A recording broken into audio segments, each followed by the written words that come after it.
दोस्तों दिल थाम कर बैठिए और अपने कमरे की कुंडी लगा लीजिए, क्योंकि आज जो मैं आपको सुनाने जा रहा हूँ वो कोई आम बॉलीवुड की खबर नहीं है। ये एक ऐसा सच है, एक ऐसा भूचाल है जो ना सिर्फ आपके पैरों तले जमीन निकाल देगा बल्कि आपकी रूह को कांपने पर मजबूर कर देगा।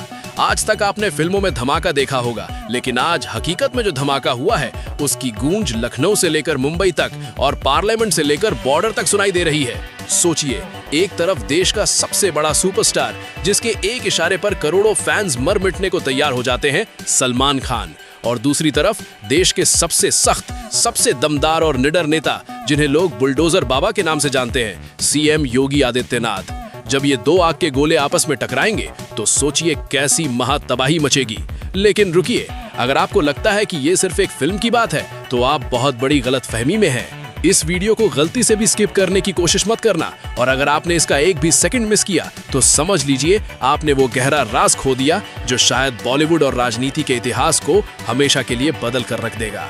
आज पर्दा उठने वाला है उस बैटल ऑफ गलवान से जिसके पीछे की साजिश सुनकर आपका दिमाग घूम जाएगा। क्या सलमान खान का करियर खत्म होने वाला है, या फिर योगी आदित्यनाथ ने छेड़ दिया है मधुमक्खी का वो छत्ता जो अब पूरे सिस्टम को डसने वाला है? कहानी की शुरुआत होती है एक शाम जब मुंबई के एक प्राइवेट स्टूडियो में सलमान खान अपनी टीम के साथ बैठे थे। माहौल एकदम शांत था, लेकिन किसी को अंदाजा नहीं था कि कुछ ही देर में वहां एक ऐसा फोन कॉल आने वाला है जो तबाही का दूसरा नाम बन जाएगा। खबर ये थी कि सलमान खान एक मूवी बना रहे हैं, बैटल ऑफ गलवान। देशभक्ति, खून, जुनून और चाइना को धूल चटाने वाली कहानी। सुनने में सब कुछ नॉर्मल लगता है ना? लेकिन असली खेल तब शुरू हुआ जब इस फिल्म की स्क्रिप्ट का एक हिस्सा लीक होकर उत्तर प्रदेश के पावर कॉरिडोर्स में पहुंच गया। कहा जाता है कि उस स्क्रिप्ट में कुछ ऐसा था, कुछ ऐसे विजुअल्स थे और कुछ ऐसे डायलॉग्स थे जो सीधा राजनीति के काले चिट्ठों को खोल रहे थे। जैसे ही ये बात योगी आदित्यनाथ तक पहुंची, लखनऊ में हंगामा मच गया। सूत्रों की माने तो योगी आदित्यनाथ ने तुरंत अपने अफसरों को बुलाया और कहा, देश के शहीदों का व्यापार हम किसी भी कीमत पर नहीं होने देंगे, चाहे वो सलमान खान हो या कोई और। लेकिन दोस्तों, यहाँ पर आपको रुक कर सोचना होगा, आखिर उस स्क्रिप्ट में ऐसा क्या था जिससे सरकार हिल गई? क्या सलमान खान ने गलवान घाटी की लड़ाई के आड़ में कुछ ऐसे पॉलिटिकल फेलियर्स को दिखाने की हिम्मत की थी जिन्हें आज तक दबाया गया था, या फिर ये सिर्फ ईगो की लड़ाई थी? जब मीडिया ने सलमान से सवाल किया तो भाईजान का अंदाज वही पुराने शेर वाला था। उन्होंने कहा, मैं सोल्जर का बेटा नहीं, लेकिन मैं सोल्जर्स की इज्जत करना जानता हूँ। मेरी फिल्म सच दिखाएगी और सच कड़वा होता है। इस एक लाइन ने आग में घी का काम किया। उधर से बयान आया कि अगर सच के नाम पर प्रोपेगेंडा फैलाया तो फिल्म तो क्या, फिल्म बनाने वालों को भी हम सही जगह पहुंचा देंगे। अब यहाँ पर एक पॉज लीजिए। दोस्तों, आप किसकी तरफ है? क्या आपको लगता है कि एक आर्टिस्ट को अपनी बात कहने की पूरी आजादी होनी चाहिए, या फिर देश की सुरक्षा और भावनाओं के नाम पर नेताओं का डंडा चलना जरूरी है? अगर आपको लगता है कि सलमान खान सही है तो अभी के अभी लाइक बटन दबाइए, और अगर आपको लगता है योगी आदित्यनाथ सही कर रहे हैं तो कमेंट में जय हिंद लिखकर अपनी ताकत दिखाइए। देखते हैं किसका पलड़ा भारी है आज। कहानी आगे बढ़ती है और अब जो हुआ वो आपके रोंगटे खड़े कर देगा। रिलीज डेट पास आ रही थी। बॉलीवुड के बाकी प्रोड्यूसर्स डर के मारे अपनी फिल्में हटा रहे थे, लेकिन सलमान खान वो डेट पर अड़े रहे। उन्होंने ओपन चैलेंज दे दिया। इस बीच एक गुप्त मीटिंग की खबर आई। कहा जाता है कि सलमान खान की टीम और सरकार के कुछ नुमाइंदों के बीच एक सीक्रेट लोकेशन पर बात हुई। अंदर क्या हुआ ये किसी को नहीं पता, लेकिन जब वो लोग बाहर निकले तो उनके चेहरों पर हवाइयां उड़ रही थी। ऐसा लग रहा था जैसे अंदर कोई धमाका हुआ हो। अफवाह उड़ी कि मीटिंग में सलमान को साफ शब्दों में वार्निंग दी गई थी कि अगर फिल्म में से वो 15 मिनट्स का विवादित सीन नहीं कटा तो यूपी में तो क्या, पूरे देश में फिल्म के पोस्टर्स तक नहीं लगने देंगे। लेकिन सलमान ने क्या किया? उन्होंने अपनी अगली प्रेस कॉन्फ्रेंस में वो सीन काटने के बजाय उसे ट्रेलर में डालने का ऐलान कर दिया। दिमाग घूम गया ना? इसे कहते हैं असली दबंगई। इसके बाद जो तूफान आया वो देखने लायक था। योगी आदित्यनाथ ने एक रैली में बिना नाम लिए गरजती हुई आवाज में कहा, हमारे प्रदेश में अगर कोई कानून के साथ खिलवाड़ करेगा तो उसकी गाड़ी पलटने में देर नहीं लगती। ये इशारा किसके तरफ था? पूरा देश समझ गया। फैंस के दिल की धड़कन रुक गई। सोशल मीडिया पर #बॉयकॉट वर्सेस #सपोर्ट की जंग छिड़ गई। लोग सड़कों पर उतरने लगे। लेकिन दोस्तों, असली ट्विस्ट अभी बाकी है।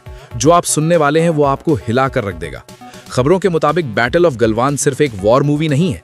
इसमें एक कैरेक्टर है जो एक बहुत बड़े नेता से मिलता जुलता है, और वो कैरेक्टर फिल्म में कुछ ऐसे फैसले लेता है जिससे फौजियों की जान खतरे में पड़ती है। यही वो डर है, यही वो चिंगारी है जिसने योगी आदित्यनाथ और उनकी टीम को चौकन्ना कर दिया है। उन्हें डर है कि ये फिल्म 2024 के इलेक्शंस पर असर डाल सकती है। क्या सलमान खान सिनेमा के जरिए राजनीति बदलने की कोशिश कर रहे हैं? सोचिए, अगर ये फिल्म रिलीज हो गई और उसमें वही दिखाया गया जो हम सोच रहे हैं तो क्या होगा?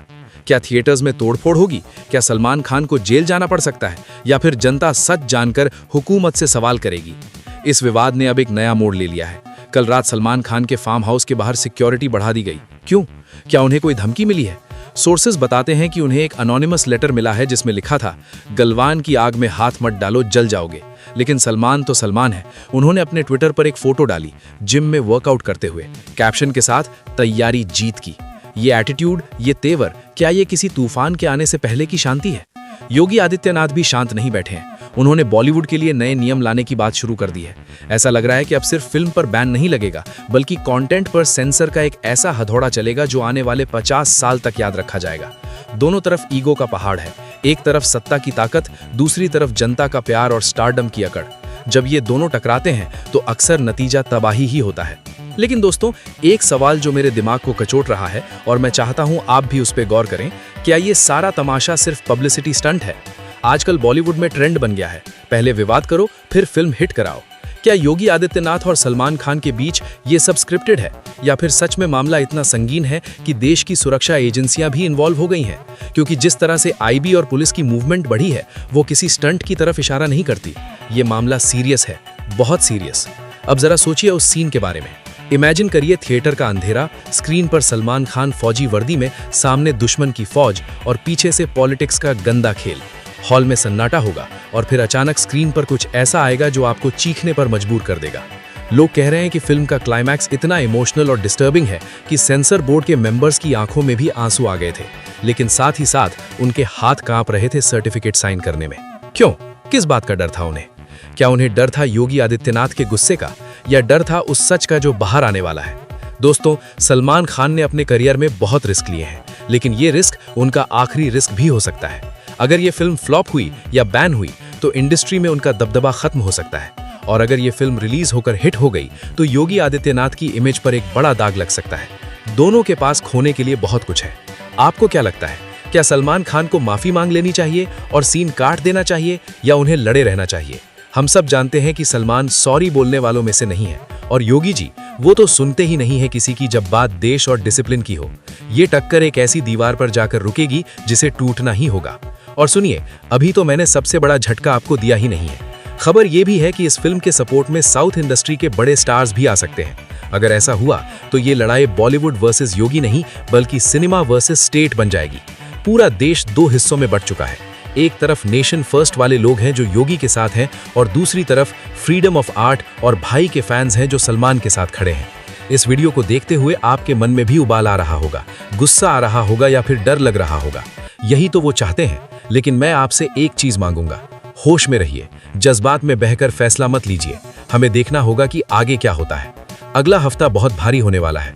कहा जा रहा है कि सलमान खान एक ओपन प्रेस कॉन्फ्रेंस करने वाले हैं, जिसमें वो उन सभी सबूतों को मीडिया के सामने रखेंगे जो उन्होंने फिल्म बनाते वक्त रिसर्च किए थे।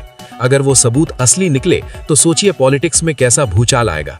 तबाही मच जाएगी, बड़े बड़े नेताओं के चेहरे बेनकाब हो जाएंगे। लेकिन क्या उन्हें वो प्रेस कॉन्फ्रेंस करने दी जाएगी, या उससे पहले ही उन्हें किसी और केस में उलझा दिया जाएगा? हिस्ट्री गवाह है, जब भी किसी ने सिस्टम से टक्कर ली है, सिस्टम ने उसे तोड़ने में कोई कसर नहीं छोड़ी। सलमान खान शेर हो सकते हैं, लेकिन सिस्टम शिकारी है, और शिकारी के पास जाल होता है। दोस्तों, ये बैटल ऑफ गलवान अब सिर्फ बॉर्डर की लड़ाई नहीं रही। ये लड़ाई अब मुंबई की सड़कों और लखनऊ के दफ्तरों तक आ गई है। हर पल नई खबर आ रही है। कभी लगता है समझौता हो गया, कभी लगता है जंग और भड़क गई है। मैं जानता हूं आपके मन में हजारों सवाल हैं। क्या फिल्म रिलीज होगी? क्या योगी जी मान जाएंगे? क्या सलमान झुकेंगे? इन सवालों का जवाब ढूंढने के लिए हमारी टीम दिन रात लगी हुई है। हम हर उस सोर्स से बात कर रहे हैं जो अंदर की खबर रखता है। लेकिन एक बात तो तय है, इस बार का मौसम बदलने वाला है। इस बार की आंधी में कई बड़े पेड़ उखड़ जाएंगे। आप बस अपनी नजर बनाए रखिए, क्योंकि जो आदमी शांत बैठा है वो सबसे खतरनाक होता है। सलमान अभी शांत है, योगी अभी शांत है। ये शांति तूफान के आने का संकेत है, एक ऐसा तूफान जो सब कुछ उड़ा ले जाएगा। दोस्तों, हमारे चैनल का मकसद आप तक वो सच पहुंचाना है जो चैनल्स दिखाने से डरते हैं। हम किसी से नहीं डरते, बस आपका साथ चाहिए। अगर आप चाहते हैं कि हम इस मुद्दे की एक एक अपडेट आप तक सबसे पहले लाएं और वो राज खोलें जो दबाए जा रहे हैं, तो चैनल को सब्सक्राइब करके बेल आइकॉन जरूर दबाएं, क्योंकि अगला वीडियो जब आएगा तो वो शायद यूट्यूब पर तहलका मचा देगा। और हाँ, जाने से पहले एक काम जरूर करना, कमेंट बॉक्स में जाकर बस एक शब्द लिखना। अगर आप सलमान के साथ हैं तो लिखिए टाइगर, और अगर आप योगी जी के साथ हैं तो लिखिए महाराज। देखते हैं किसका फैन बेस ज्यादा लॉयल है, किसके पास असली पावर है। इस कमेंट सेक्शन को युद्ध का मैदान बना दो। वीडियो को शेयर करो अपने हर उस दोस्त के साथ जो बॉलीवुड का फैन है, ताकि उन्हें भी पता चले कि उनके पीठ पीछे क्या खेल चलाया जा रहा है। ये जानकारी हर भारतीय तक पहुंचनी चाहिए। मिलते हैं अगले वीडियो में एक और बड़े खुलासे के साथ, एक और नई तबाही की खबर के साथ। तब तक के लिए अपनी सीट बेल्ट्स बांध कर रखिए, क्योंकि सफर अभी और खतरनाक होने वाला है। जय हिंद।